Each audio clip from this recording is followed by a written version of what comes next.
সকলোলৈকে স্বাগতম জনাই আজিৰ এই ব্লগটো আপোনালোকৰ মাজলৈ দিছোঁ। দেখিছেনে, এগৰাকী হ'ল মোৰ বৌ আৰু আমাৰ ভতিজাৰ যিহেতু বিয়াৰ উপলক্ষে এয়া আমাৰ অসমীয়া সমাজত এটা পৰম্পৰা আছে যে পানী তুলিবলৈ যাব লাগে আৰু পানী তুলিবলৈ যাওঁতে একদম লগত গোটেইখিনি একদম হাঁহি খিকিন্দালি মাৰি গৈ আছে আৰু লগত বেণ্ড পাৰ্টি গৈছে। দেখিছে নাইজনী এজনী আমাৰ মাজু বৌ হয়, এজনী বৌয়েও নাচি নাচি গৈছে, একদম নাচনত ক'ব নোৱাৰা হৈছে আৰু গৈ গৈ গৈ গৈ শেষত আমি পানী তোলাৰ জেগাত পামগৈ।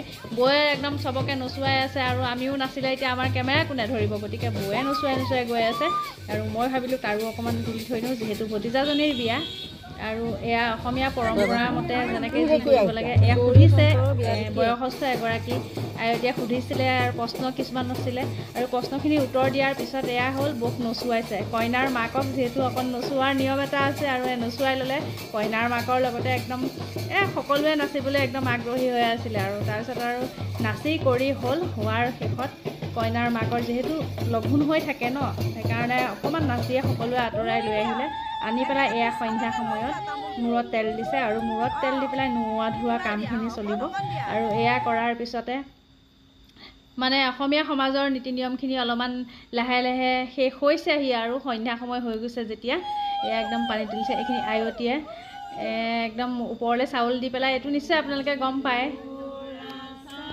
আৰু আয়তীসকলে এয়া তাই মংগলৰ হকে এয়া মূৰত চাউল দি পেলাই তেওঁলোকৰ নিয়মখিনি কৰি পেলাই গৈছে আৰু এয়া দেখিছে কণমানিজনীয়ে আগত লৈছে, লৈ পেলাই এয়া কইনাক 4টা কলপুলি দি থোৱা আছে, যিহেতু এইটো বে বুলিয়েই কয় আৰু তাৰ মাজতেই তাইক নোওৱা হয়। এয়া নোওৱাৰ পিছত এইখিনি কৰি পেলাই আৰু আপোনালোকে চাই গৈ থাকক, দেখা পাব কি কি কৰিছিলে বাৰু। অকণমান মই তাৰে তুলি থৈছোঁ যিহেতু তাই পিছত চাব পাৰিব যে এনেকেই মোৰ বিয়া হৈছিলে আৰু আজিকালি বহুত সুবিধা আছে। এয়া তাইক পানী ঢালিছে আৰু এতিয়া লাহে লাহে আৰু ভাবিলোঁ আপোনালোকক দেখুৱাই দিওঁ আৰু এয়া মই দিছিলোঁ অকণ তেল, মূৰত তেল দিওঁতে মোৰ কণমানিয়ে তুলি থ'লে আৰু এয়াই হৈ গ'ল আমাৰ সম্পূৰ্ণ বিয়াখন। লাহে লাহে দেখুৱাই গৈ আছোঁ, ব'লক তেনেহ'লে চাই থাকক।